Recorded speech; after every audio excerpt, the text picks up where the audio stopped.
బాధ అనిపిస్తా ఉంది. మరి మా అక్క సీతక్కకి ఇచ్చిరు సంతోషం, సీతక్కకి ఇచ్చిరు సంతోషం.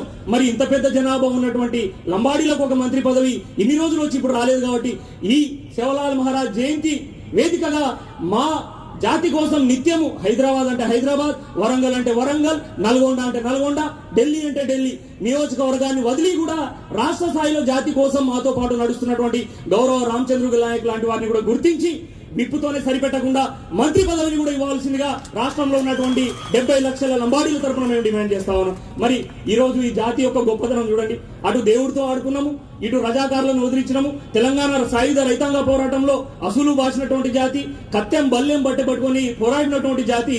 మరి అదే విధంగా తెలంగాణ మలి దశలోనే బానోత్ ప్రవీణ్ నాయక్ మొట్టమొదటి అమరుడు ఈ రోజు మన నియోజకవర్గము, మన జిల్లాకు సంబంధించిన మరిపేట బిడ్డ. మరి చూడండి ఎక్కడ లేదు ఈ జాతి. మరి ఈ జాతి యొక్క తెగువ, పోరాటం, పటిమ, మాటలు కావచ్చు, చేతలు కావచ్చు, ప్రతి ఒక్కటి దేశానికి వెన్నుముకగా ఉన్నటువంటి జాతి అని చెప్పి ఎవరు చెప్పిర్రు? రాజ్ కుమార్ చెప్పలే, గౌరవ దేశ ప్రధానమంత్రి మోడీ గారే చెప్పారు. ఈ బంజారా జాతి దేశానికి వెన్నుముక లాంటి జాతి.